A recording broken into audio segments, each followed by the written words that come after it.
We need to learn a little bit about companies. We've got two types of companies to learn about, but before we do that, let's look at what a company actually is. So it's over here in the private sector. We've got private companies and public companies. And yeah, what is it? Well, it can be a little bit tricky, but basically what it means is a company is a business that's been incorporated. That's the process of legally creating a separate corporate entity from the owners as individuals. This creates a company or corporation. The word incorporated means it's got a corporation. And what we got here? Here's the business. It's a company. Here's the owners. Well, when we create a company or incorporate it, they are now separate legal entities. What that means is there's, in the eyes of the law, a nice barrier around the owners and a separate barrier around the company. And what that means is the shareholders or the owners over here have limited liability. So we looked at that in an earlier video. Go and watch that if you're still having a bit of trouble with that.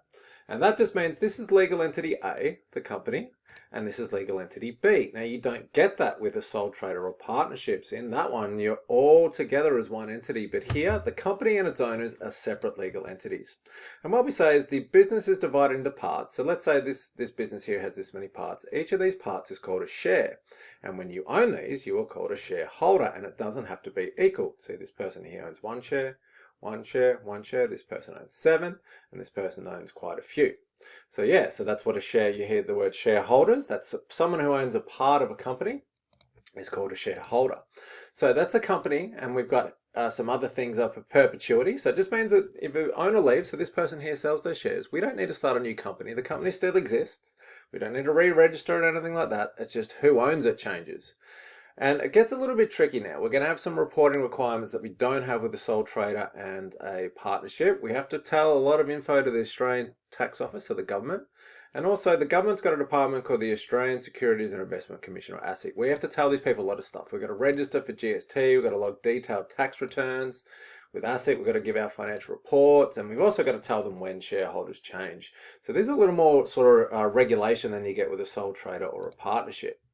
Also, how are companies owned and managed? Well, let's say you want to buy shares in BHP. So you want to be a shareholder. Here's BHP. So there's you. Here's the company.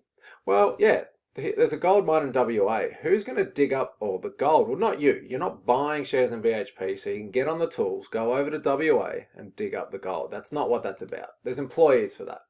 So employees are different to shareholders. It's a different thing. Now, I don't know anything about mining, so when I do own these shares, who can oversee it for me? If I'm the owner, yeah, everybody needs to be working for my interests. So can I turn up to BHP head office? I can't. Who is responsible for looking after my investment? It's called the board of directors. So you imagine a board table, the people that sit around these are directors. So we've got a board of directors. They're the ones for deciding what's the overall strategy of BHP or any company.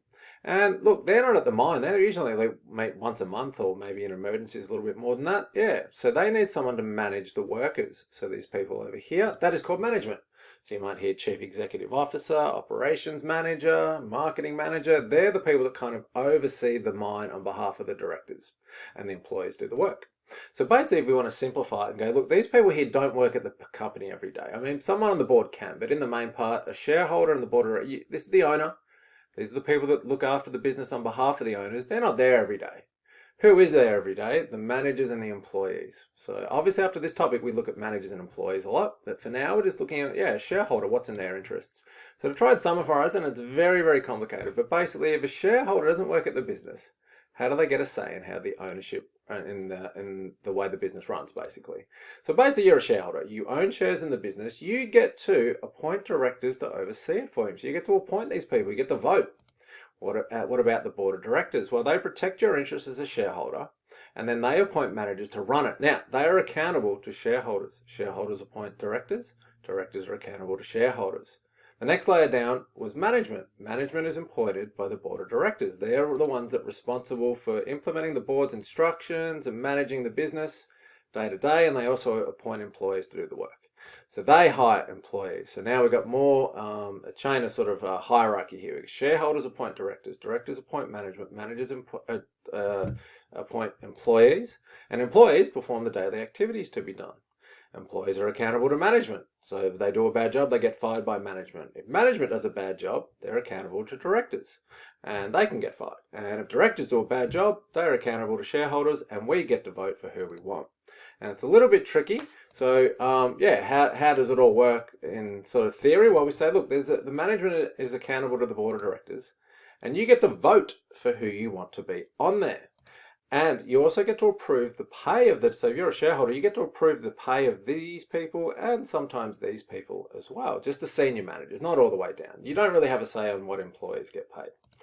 Now, where do you get to do that? You get to do that each year at the annual general meeting, or what's called an AGM. And you can think of that as a big meeting in a big hall. It's probably virtual now, so through Zoom and stuff.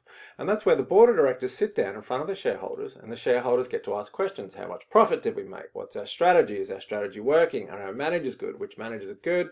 Which managers are bad? Etc. And it's not sort of literal, like we don't usually all sit in a room, or maybe just the biggest shareholders do, but that's not a bad way of thinking about it. So annual general meeting, AGM. And basically what we get is that you only, with the votes though, so here's a company, all right? Shareholders only have as many votes as they have shares. So this person here has a high percentage, this person that owns the light blue.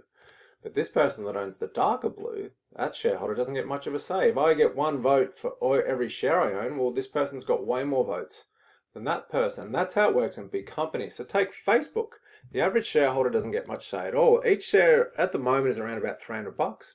So that's expensive. Maybe I can only afford 10 shares. That's $3,000. That's a lot of money.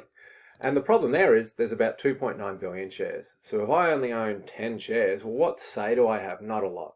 And in fact, it gets even worse because one person, Mark Zuckerberg, owns about 400 million of those shares. So he gets 400 million votes. In fact, it gets even worse because he's got special shares. We won't get into that, but they've got better voting rights.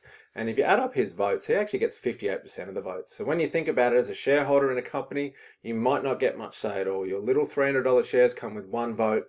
Mark Zuckerberg has 400 million shares and his votes count double in some cases. So yes, you do not get a